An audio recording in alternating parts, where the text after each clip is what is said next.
Look her straight in the eye, be very serious when saying that I want to be with you. Welcome back everyone to the Canto Drama Club. Flying Tiger 3, episode 3 is out, so here are my top 9 moments from the episode. If you're enjoying these videos and this series, make sure you subscribe to the channel and join the rest of the club members out there. Alright, let's get right into it. So this episode starts off with the Tigers making it out of the explosion safely, and they are enjoying a nice little canteen lunch. But of course, you see, everyone's moods and their spirits are a little bit down in the dumps right now. So apparently during the recollection, we see that as they were making a break for it, they had the brilliant idea of pulling a huge cabinet over their bodies to cover the blast, so that when the rest of the crew finds them, they are safe and sound. Nothing to it. When Fanzer gets back home after a long day at work, he finds a Yi passed out at her table, probably doing a bunch of work, but he sees that there is a bottle of pills on her table. When he picks it up and takes a look at it, he realizes that they are Zai, which is, I'm pretty sure they're like antidepressants or painkillers or something like that. So with this most recent episode, Yi tells her dad that she's actually been taking this stuff for 5 years. 5 years. That's a long time. And she does this because, of course, she's worried every day that he goes to work that she might lose him. With this news, Fanzer decides that he finally wants to switch departments for Yi's sake. He goes and talks to Dawn about it, but the one caveat is that he does decide to stick it out until this current mission is over.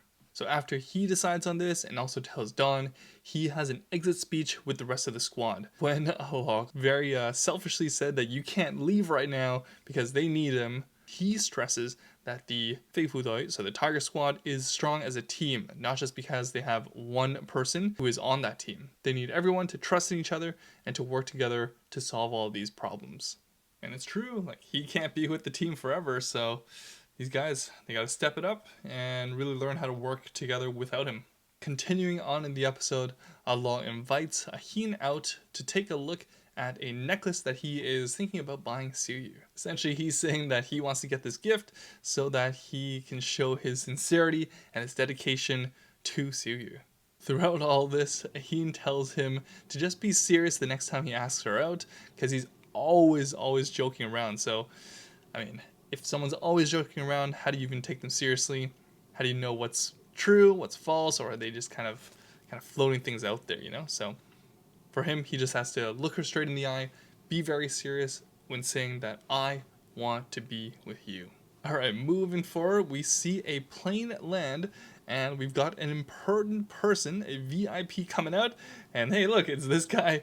He's the highly trained martial artist who was in Ip Man 4. And in this series, his name is Mr. Andrew Scott, and he's a terrorist specialist who's been brought in by Fanzer to help boost the Tiger's abilities.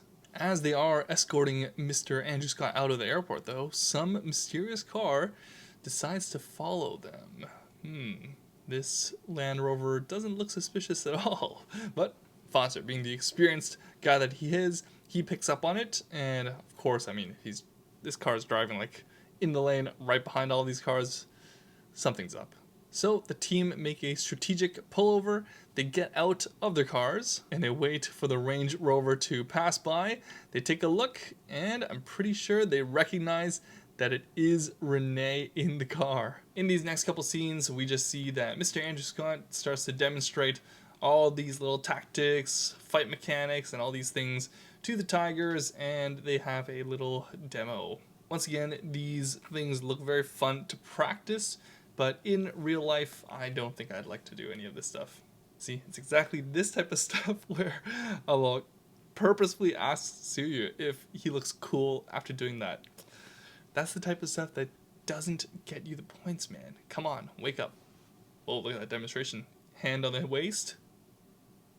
Okay, shower scene. Look at all these bruised up bodies. Ouch. We then see a late night training session with Ahin and Alok. They're at the gym, they're just doing some running and some weightlifting, and they decide that tomorrow should be the day that Alok goes and proposes, well, Bilba, so just comes out clean and I guess asks Soo-yu out. And I think this moment at the canteen is where Alok is gonna try to propose, or I mean, come out to Soo-yu. And he just keeps trying to give an egg over to her because it's gonna give her more protein. And that was his whole shtick. And it just made a whole scene because, of course, Soo-yu is like, "Why are you doing this in front of everybody? The timing is so bad." And even then, Alok pulls her out to try to talk to her about all this stuff. And in the parking lot, he pulls out the necklace and says to accept him. What? Be my girlfriend is what he says. And then he was just like, nah, bro, nah. She calls him out on not having great timing and not knowing how to separate important things from things that are not so important. So this whole thing, not being able to separate the important from the not so important, is the main reason that she is unable to accept him. Dang, the rejection feels bad, man. But again, could have seen the signs. Even after she came back in, sat down, Alok in front of everyone was still saying that he will continue to pursue her until she becomes his girlfriend. It doesn't work that way. It's not just because you like her. She has to like you back. Come on, bro. All right, whoa. What have we got here? In this next scene, we get back to some serious stuff. We see Andrew Scott meet up with Tyler Smith. So Tyler Smith is one of the heads, I guess, one of the coordinators of Interpol, the international police. And Tyler tells him that Renee was the one who killed him from the airport. When he gets this news, Andrew decides that he is out of there. He wants to leave Hong Kong immediately, which means that Renee must be seriously dangerous stuff. Even Fonster's like, what? Why is it so sudden, man? Like, what's going on? You gotta tell us what's up. Like, at the Hong Kong police, we will protect you no matter what. And he's like, no. I don't need any of your protection. I just gotta get out of here. We are Argundia. So we now know that Leo and Renee are brothers and sisters with royal blood from some third world country. And they are threatening to take back their country from people like Andrew Scott, who have made it their job to keep peace.